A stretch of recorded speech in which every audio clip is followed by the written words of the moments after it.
Some 3 years ago, Final Fantasy XIV tried to happen. It tried, and you may remember that it kind of fell on its face to the point where Square was giving away subscription time for free to those stalwart souls who braved that tumultuous era. And then they broke the world, dropped a moon on it, wrecked everything, took the entire game down for a period of about 9 months, during which they more or less rebuilt the entire thing, and added that PS3 support they talked about however long ago. That's all I'm going to say about the troubles of version 1.0, as I wasn't actually there, but I'm here in Eorzea now, have been for several days, on a Japanese server, thus sidestepping the much publicized connection woes others have faced, and I can say, I don't want to go home. I like it here, and it's not just because I'm rocking it Red 13 style.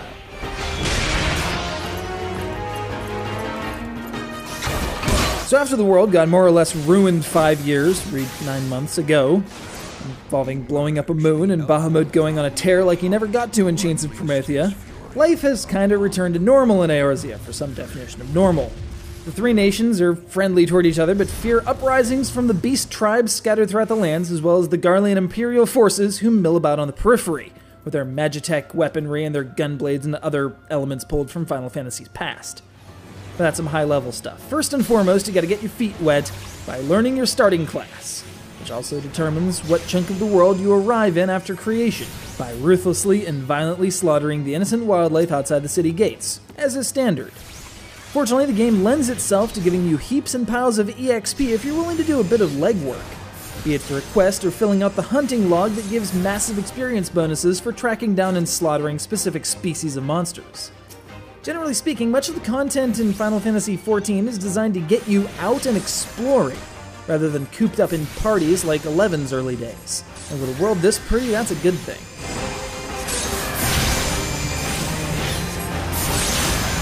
The interface for this PS3 version is designed to be as intuitive as possible, with most of your commands, attacks, and menus available from a customizable system of hotbars accessed by holding L2 or R2 and pressing a face button. Playing through 11's PS2 and 360 versions, I could never imagine making those work without a keyboard, but I can only think of 2 occasions where I've had to type something outside of the PS3's standard text entry window. And even then, that's just because I had the keyboard hooked up at the time. Perhaps it's because so much of the content is solo-friendly, even for your squishier classes like mages and lancers and whatnot. Larger scale battles in the field called Fates, for full-time active event, but it might as well mean frantic ad hoc team excitement, pit everyone in the general vicinity against waves upon waves of monsters, or just one really freaking big one, for mutual benefit and piles of EXP.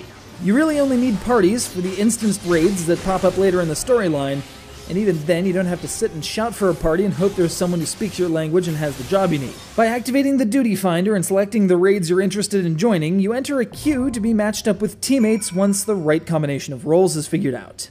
Once your number's up, you can jump right into the mission from any point in the world, and once it's over, you wind up right back where you were. Immersion breaking? Just a bit. Convenient? Hells yes.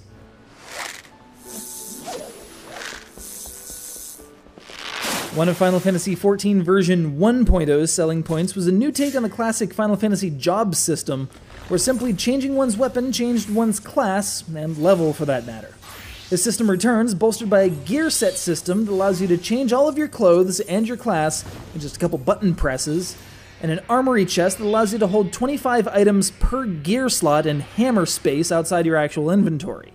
As in the original version, each crafting and harvesting discipline from armorer to miner to alchemist is considered its own class, with EXP progression, a guild, and optional bonus missions called guild leaves just like any of those monster killing classes.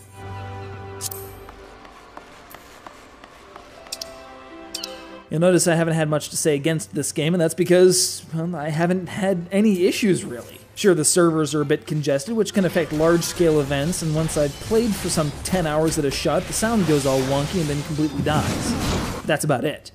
Pretty much everything I've laid my hands on has worked well, the storyline's engaging, especially by MMORPG standards, and, well, there's a hell of a lot of content here. So I'm going to come back a bit later and fill in some of the holes in Part 2, once I've fiddled with the materia system, and continued to train, level divisible by 4 the all-purpose combat chocobo, and put some more levels into fishing, and improved my maelstrom rank, and